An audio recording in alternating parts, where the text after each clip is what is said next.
Recently, Supreme Master Ching Hai graciously allowed our association members to gather for an international seminar. It was a joyous occasion as Master and disciples reunited to meditate and pray for peace. During her visit to meet with our association members, Supreme Master Ching Hai also spoke of the teachings of past masters and answered the spiritual questions of fellow initiates.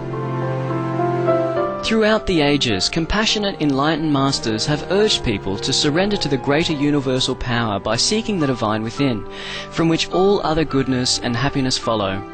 This message was echoed again in Supreme Master Ching Hai's discussion with the theme Dhyana Paramita, the great practice of meditation, with our association members during the international gathering on January 9, 2009.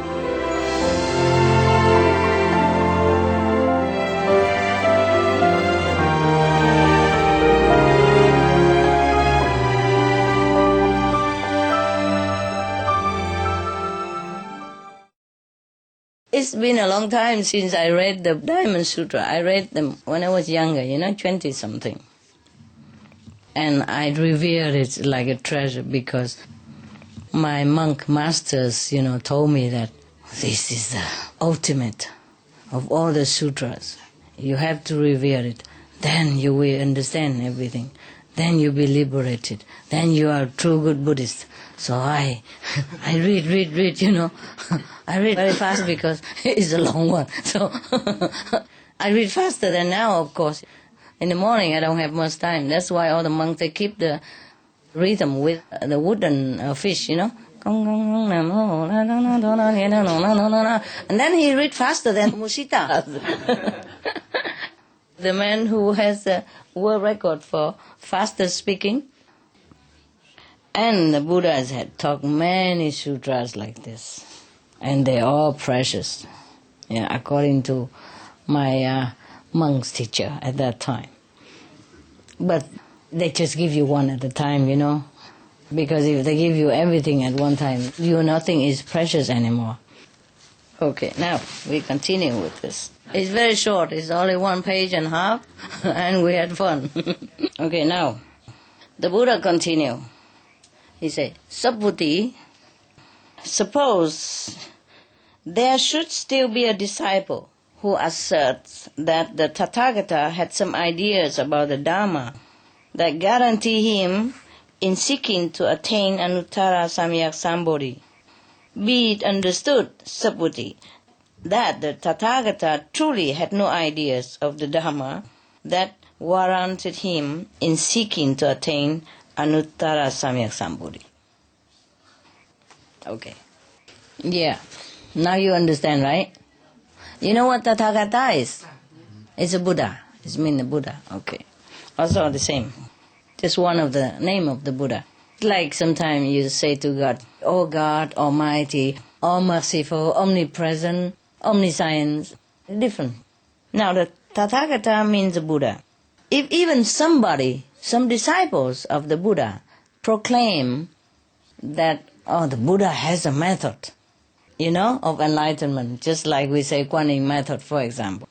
And the Buddha know exactly that is a method. Well, it's just a way of saying. But there is no method, is there? Yeah? When you sit in initiation, did I tell you any method? No, there's no. Truly no. So even if we have to say like that, we say, okay, I have a Kuan Yin method for you, then you can become enlightened. But it's not like mathematics, 2 and 2 make 4, and then you become a Buddha, that is 6, It's not like that. It's truly not like that. Similarly, in Buddhahood or anything else, it's like that. It is something that is not for the mind to even understand. So during the initiation, we just sit together, Or I don't even sit with you. I sit at home. Maybe I was cooking for Supreme Master Television at that time even. Yes. So it's not like, okay, I have a true method that is written black and white that will guarantee you to be enlightened. But you get enlightenment all the same. But meanwhile, there's truly no method. We say Kuan Yin method, but there's no method, is there? Huh? Yes. It is just universal power that is working between us. Yes. are working within us once we agree to tune back into ourselves. Then the universal power will work through the Master, or the Buddha, or the Christ, or the Prophet, for example. That's it. The whole thing is similar, like, okay, there's no conception about Buddhahood. There's no conception about attainment, enlightenment, and all that stuff. Not the conception that we can explain in the worldly language. That's what he meant. Not the conception that the people think in their mind that the human race think, okay, enlightenment is like that. Enlightenment has to be like this. The Buddha nature is like that. It's absolutely no and no and no. That's why after the Buddha spoke for many years, many decades, and he asked his disciple, did I ever say anything? I say no. No, the Buddha didn't say anything. And so many sutras, incomprehensible sutra, yet he said he didn't say anything. Because the Buddha really did not say anything. The Buddha did not say anything. But Sakyamuni said something. The Buddha nature doesn't need to say anything to any Buddha nature. But the mind needs to listen. So Buddha probably explained this to the disciples' mind to appease their inquisitiveness, to calm their mind, to make them understand a little bit intellectually so that they leave the soul alone and then we can enter ourselves, remember ourselves again and be ourselves again inside, without the hindrance of the mind, without trouble of the brain. Okay. I really worship whoever translates this because he must have been having trouble with the Sanskrit term and the English term and all this incomprehensible Buddha nature in here. And he can translate it. It's incredible already. And sometimes they don't even translate this directly from the Buddha Sanskrit, from the original. They translate it maybe from Sri Lankan language or maybe from Chinese, or maybe from Vietnamese or Korean or Japanese even, from the many generations. Subhuti, the Buddha continued.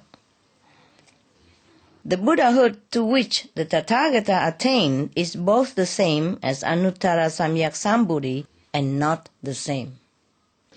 The same and not the same. Like, I am me and yet I am not me. Cool. This is truly like a koan, You cannot tell people that you don't practice Zen here, We are very Zen right here.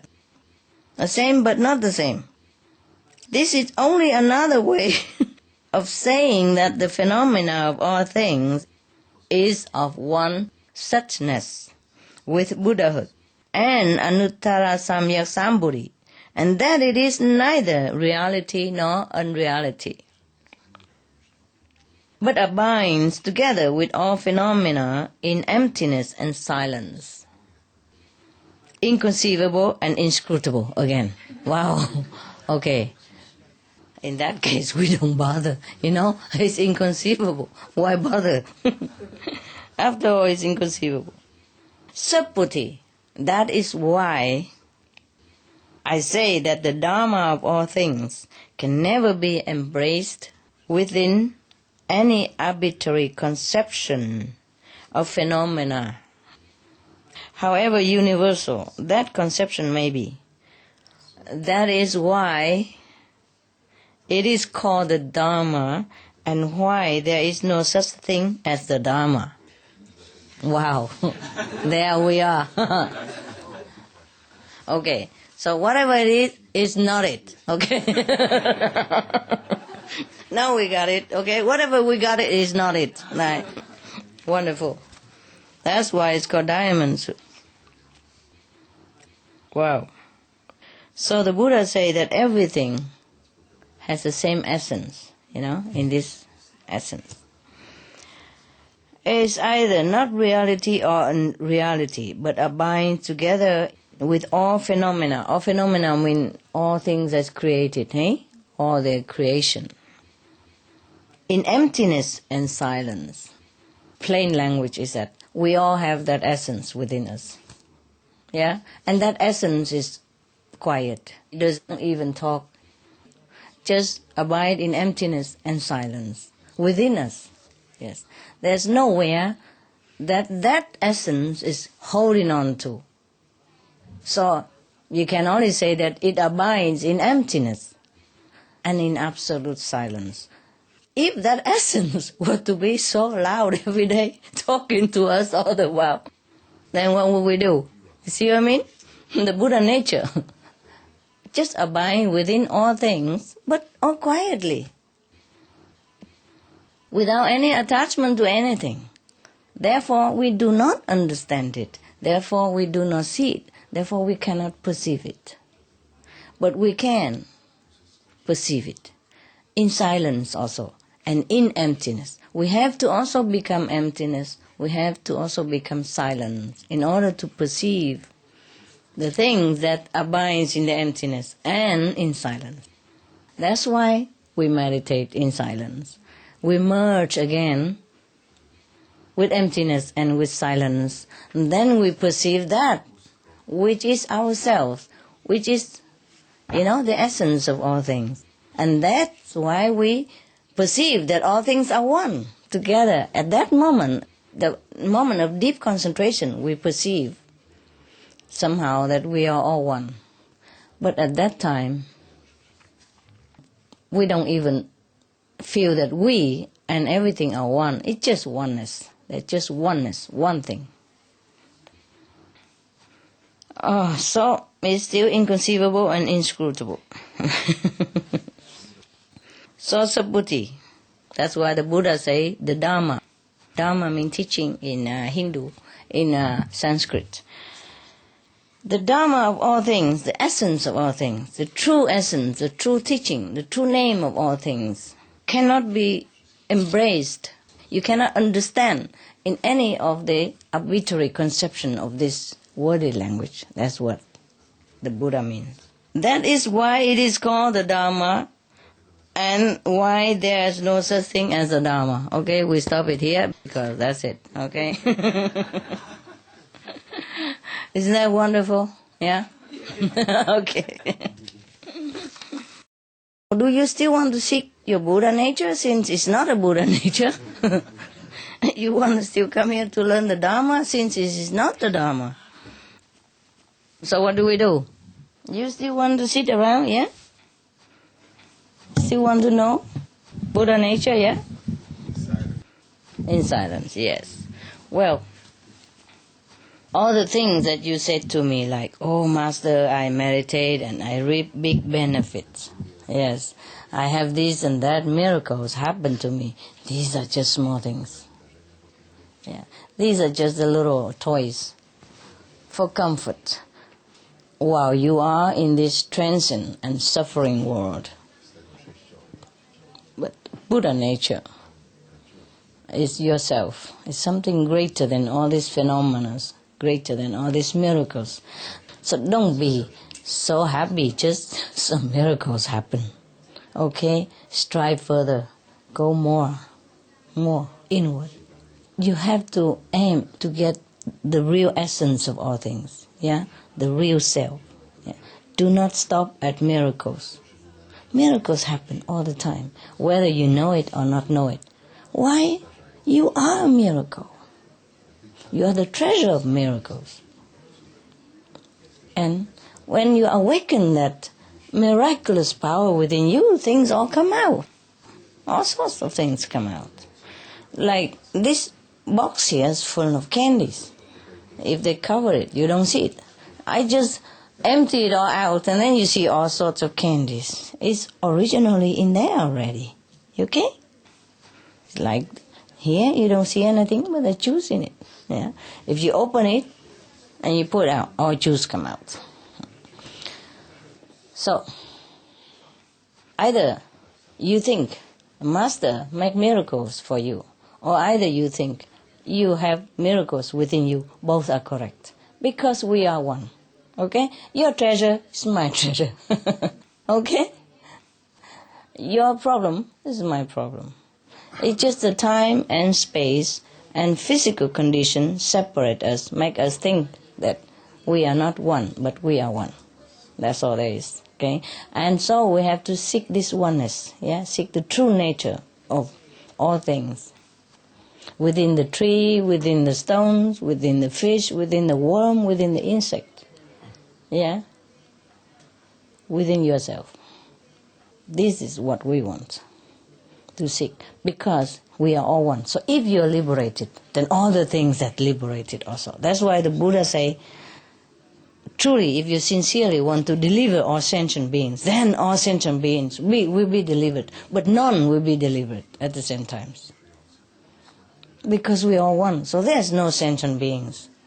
But nevertheless, if we become Buddha, then we realize that we are one. Otherwise, there are a lot of sentient beings.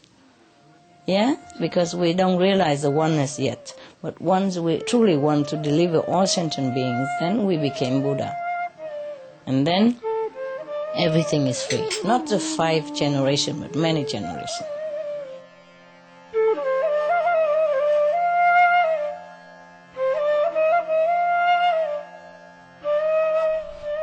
Thank you for joining us for Between Master and Disciples.